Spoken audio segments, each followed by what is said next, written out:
I see the budget for 2011-12 as a transition towards a more transparent and result-oriented economic management system in India.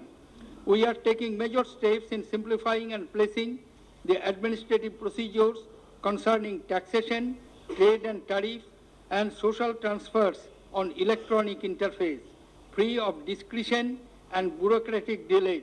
This will set the tone for a newer, vibrant, and more efficient economy. At times, the biggest reforms are not the ones that make headlines, but the ones concerned with details of governance which affect the everyday life of Aam Aadmi.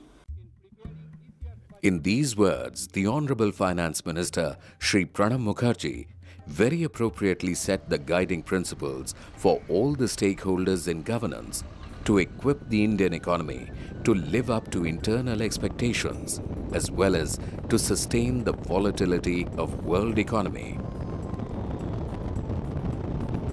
Indian Civil Accounts Organization has been playing a seminal role in ensuring public expenditure and financial accountability.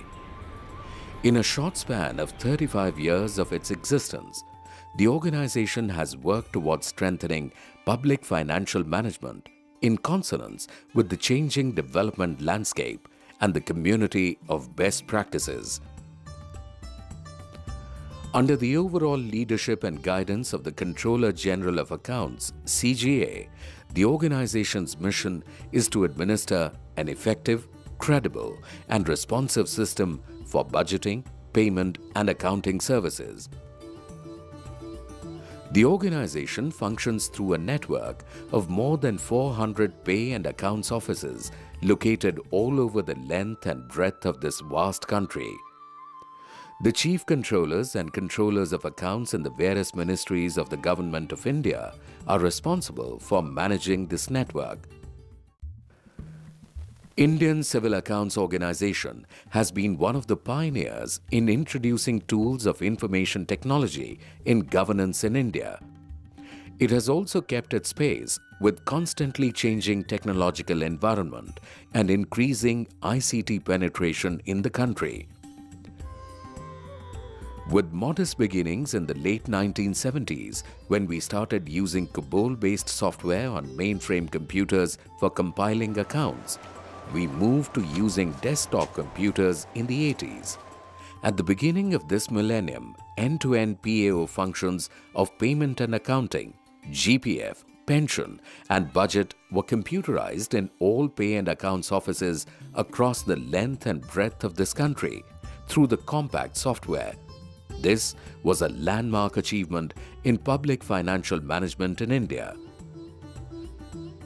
By 2007, a web portal named eLekha, which facilitated connecting all the pay and accounts offices of India, was developed, thereby enabling near real-time accounts consolidation of the Union government.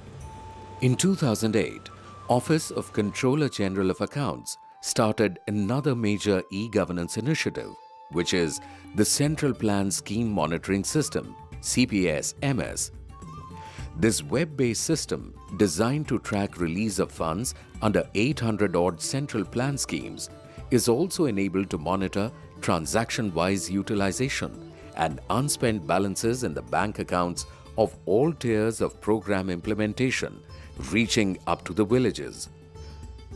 Apart from these generic initiatives, many ministry and department-specific software have also been developed, which have played an important role in ensuring transparency and efficiency in public financial management. An interesting study was done by McKinsey on e-payment to assess the potential costs and benefits in the Indian context. Their recently released report, titled Inclusive Growth and Financial Security, estimates that automating all government payment flows could save the Indian government up to $22.4 billion annually, almost 10% of the total payment flows between the government and the households. In line with the government's policy of introducing greater transparency and good governance, the Office of Controller General of Accounts embarked upon the project of electronic payments for all government transactions. Use of modern technology and provisions in the IT Act enables the elimination of checks from the payment system and adopt the modern practice of digitizing all value transactions in the form of e-payment. This e-payment system will ensure our commitment to make government processes as transparent and as effective as possible, and it will also reduce the administrative and overhead costs to a significant level. Using this digitally signed payment advices and uploading it onto the payment gateway, what the government of India is now attempting is, it's a completely checkless payment. I mean, it's a green revolution, I can say, in government technology, because every check leaf means chopping off of so many trees. The e-payment process in each PO starts with the PO acquiring a minimum of 2 certificates in the form of an USB token. These certificates are issued by the National Informatics Center Certifying Authority. The registration process, once completed, is submitted to the government e-payment gateway application, where the Principal Accounts Office checks the registration of each PO's digital signatures, validates it and accepts the request. Once this process is done, the Principal Accounts Office in the GPG application assigns the bank which will be accredited for that particular PO for making all the electronic payments.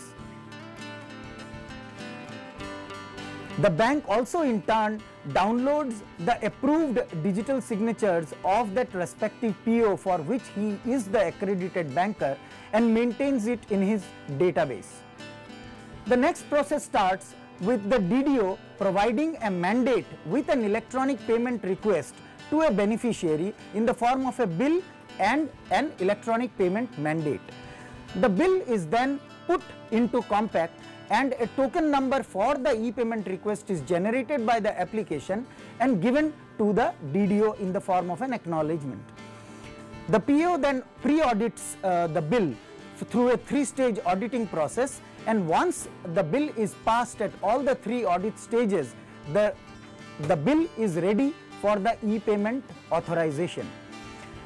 The selected bills are signed digitally using the digital signature that was provided to the PO and was registered in the GPG site, and e-payment authorizations duly signed are generated by the system in the form of CAB files or cabinet files. These cabinet files are uploaded into the GPG system, from where the bank downloads those authorization files and processes it either through the CBS or through NEFT or RTGS mode. Once the bank has made the payments to the respective beneficiaries, at the end of each day, the bank submits digitally signed e-payment scrolls back into the GPG application. The GPG application acts as a middleware for the PO and the banks and provides the interface to the PO to download the scrolls at the end of the day and reconcile all the payments made through the electronic mode. For these ministries, departments, that is the paying authorities, as well as the banks who are actually making the payment based on the advice of the ministry department, and similarly the reverse flow of the payment credit and the scrolls which come from the banks also come onto the portal, which is then incorporated into the ministry's account. So it is a two-way traffic. The portal is a meeting point between the banks and the department as far as completing the loop of the payment and the accounting. This is one of the safest and the most secure payment option that is available.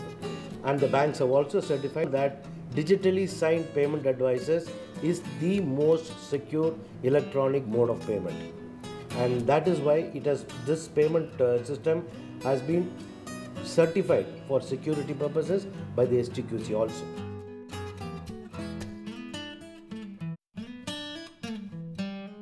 And once this is established, this can be replicated without any problems by the non-civil ministries and also by the state governments.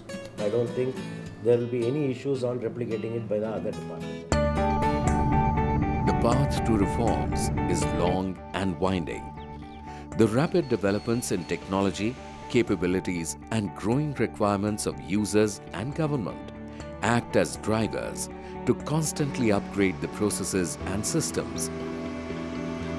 The organization is well poised to meet these challenges and expectations with an IT-trained workforce and organizational mission to provide a world-class financial management system.